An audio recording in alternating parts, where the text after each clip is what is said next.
So good morning students. இன்றைக்கி நம்ம என்ன பார்க்க போகிறோம் அப்படின்னா ஏர் யூனிட் 11ல் இது வந்து வால்யூம் 2, அதாவது பார்ட் 2. ஓகேயா? ஸோ நைட்ரஜன் ஆக்சிஜன் ரெண்டையும் பற்றி நம்ம விரிவாக பார்த்துருந்தோம். ஸோ நைட்ரஜன்லேருந்து கொஞ்சம் பார்ட் வந்து இதில் பார்த்துட்டு அப்புறம் carbon di oxide.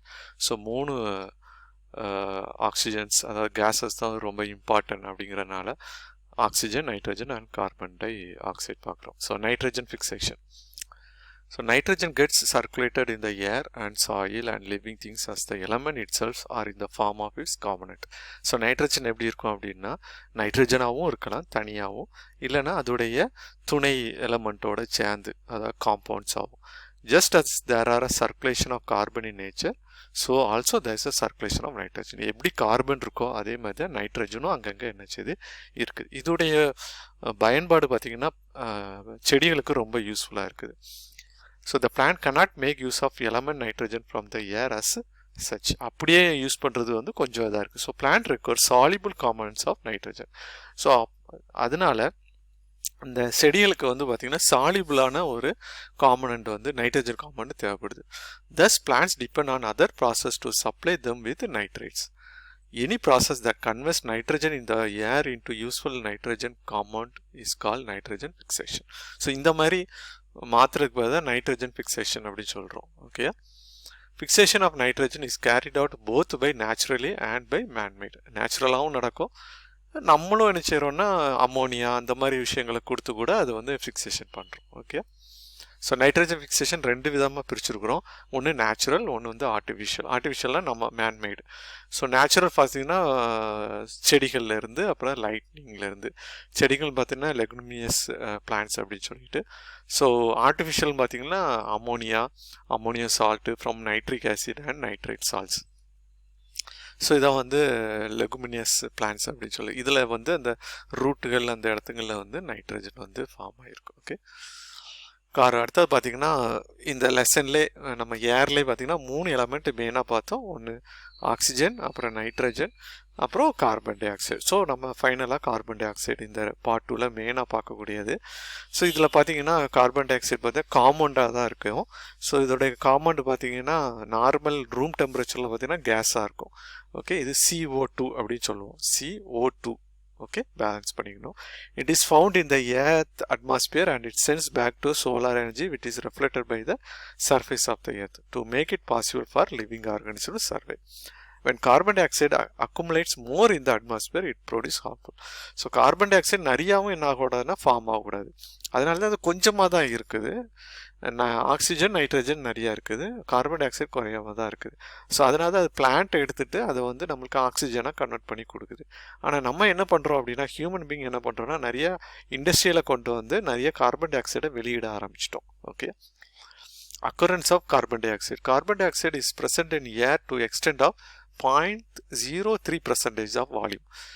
It is evolved by the plants and animals during respiration and is produced during fermentation reaction. So இந்த இதிலெல்லாம் வந்து பிளான்ட்டுக்கு தேவைப்படுது. Okay, much of the natural occurring CO2 is emitted from the magma through volcanoes. வால்கனோவில் இருந்து தான் இந்த CO2 வருது பிளான்ட்டுக்கு. அப்புறம் CO2 may also originated from the biodegradation of oil and gases. அதாவது கார்பன் டை ஆக்சைடு பார்த்திங்கன்னா biodegradation of oil and gases ரெண்டையும் பண்ணும்போது கூட இது வந்து உருவாகுது. Carbon dioxide emitted by human upsets the natural balance of the carbon cycle.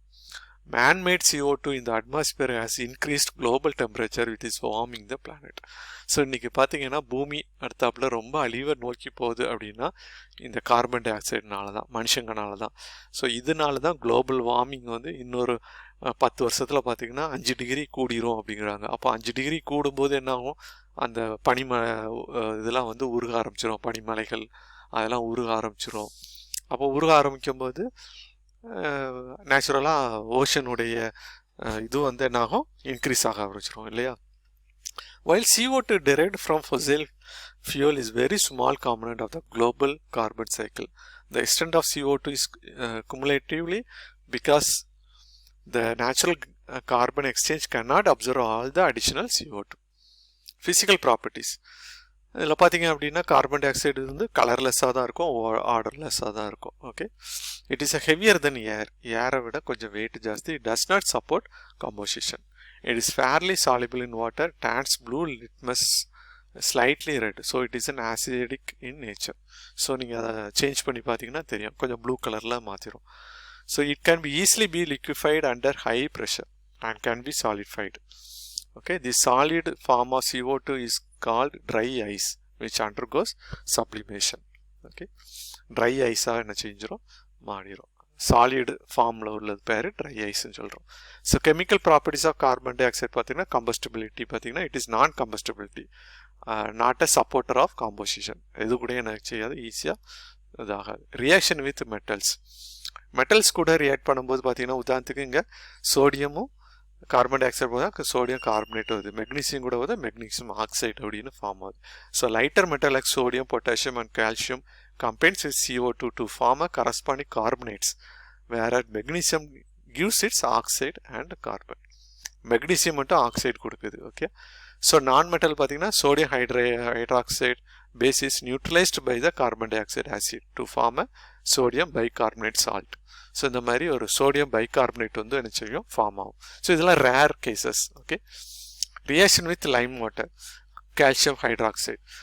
So when a limited amount of CO2 is passed through a lime water, it turns milky due to the formation of insoluble calcium carbonate. So இங்கே நீங்கள் ஒரு Lime water கூட இந்த CO2 pass பண்ணிங்கன்னா ஒரு பால் கலரில் ஒரு liquid வந்து ஃபார்ம் ஆயிரும். ஸோ அதான் வந்து கால்சியம் கார்பனேட் அப்படி சொல்கிறோம். Okay, uses of carbon dioxide. Carbon dioxide எங்கெல்லாம் யூஸ் பண்ணுறோம்? Carbon dioxide is use to preparation of soft drinks or aerated drinks. It is used in fire extinguisher அந்த ஒரு soap கலரில் எமர்ஜென்சிக்கு வச்சுருப்பாங்கல்ல, அதிலெல்லாம் வந்து CO2 தான் use பண்ணுறாங்க சாஃப்ட் ட்ரிங்க்ஸ் பண்ணுறதுக்கு. It is use for a manufacture of sodium carbonate by Solvay process. Sodium solid carbon dioxide called dry ice is used for இந்த ரெஃப்ரிஜரேட்டரில் இருக்கிறது வந்து அதான். Okay, it is used along with ammonia in the manufacture of fertiliser like urea. So urea பண்ணுறதுக்கு இது use பண்ணுறாங்க. It is used in the preservation of food grains. So அது உங்களுக்கு ஏற்கனவே ரெஃப்ரிஜரேட்டருங்கிறனால ரெஃப்ரிஜரேட் பண்ணுறதுக்கு, அதாவது பதப்படுத்துறதுக்கும் நம்ம அதை என்ன செய்கிறோம், யூஸ் பண்ணுறோம். Okay, green house effect and global warming. இந்த குளோபல் வார்மிங்னா இல்லைன்னா க்ரீன் ஹவுஸ் எஃபெக்ட்னா என்ன? The solar radiation is absorbed by the surface of land and ocean. Solar radiation. In turn, they release infrared radiation or heat into the atmosphere. So, infrared radiation emit பண்ணுது. Certain gaseous molecules present in the atmosphere absorbs the infrared rays and re-radiate the heat in all direction. சிலது என்ன பண்ணுது அப்படின்னா இந்த infrared ரேடியேஷனை வாங்கிட்டு ரீரேடியேட் பண்ணிடுது, கூட கொஞ்சம் ஏற்றி விட்டுருது. Hence this gas maintain the temperature of the earth surface. Okay, the gas which absorb these radiations are called greenhouse gases and this effect is called greenhouse effect. Okay, இதுக்கு பேர் தான் greenhouse effect அப்படின்னு சொல்றோம். Okay, effects of global warming. The following are the effects of global warming: melting ice caps, glaciers, increase in frequent floods, soil erosion, unseasonal rains. So திடீர்னு பார்த்தீங்கன்னா உங்களுக்கு பனி உருகுதுன்னு சொல்லுவாங்க, பனிக்கட்டி உழுது, பனி மழை உருகுது அப்படிமா, இதெல்லாம் வந்து குளோபல் வார்மிங்னால. அது மாதிரி பார்த்தா திடீர்னு வெள்ளப்பெருக்கு ஏற்படும், திடீர்னு மண் சரிவுகள், அப்புறம் சம்மந்தம் இல்லாமல் மழை பெய்யும். அந்த சீசனில் மழை சீசனே இல்லாத காலங்களில் இப்போ திடீர்னு மழை பெய்யுது.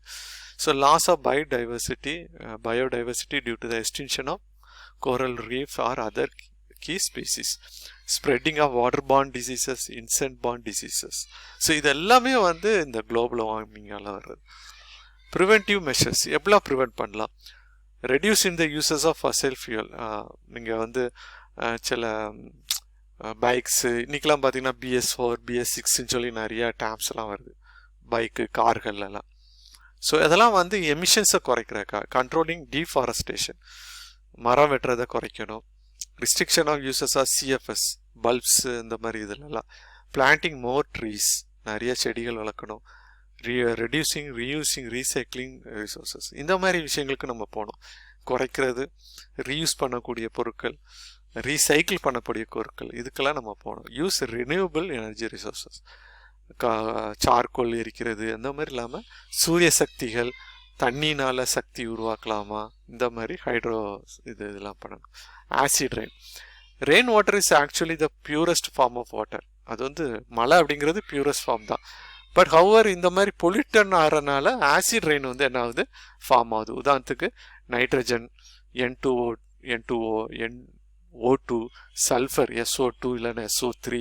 ஸோ இதெல்லாம் வந்து இந்த மாதிரி ஃபேக்ட்ரியிலேருந்து ரிலீஸ் ஆகி வானத்தில் இருக்கிறனால மழை பெய்யும்போது அது கூட ரியாக்ட் பண்ணி என்ன ஆயிடுது, இந்த மாதிரி ஆசிட் ரெயினாக ஃபார்ம் ஆகிடுது.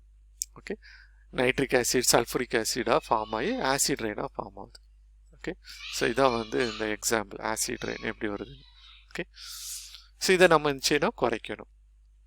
எஃபெக்ட்ஸ் ஆஃப் ஆசிட் ரெயின் என்னெல்லாம் கொடுக்குது, எஃபெக்ட்ஸ் என்னெல்லாம் விளைவுகளை ஏற்படுத்துது அப்படின்னா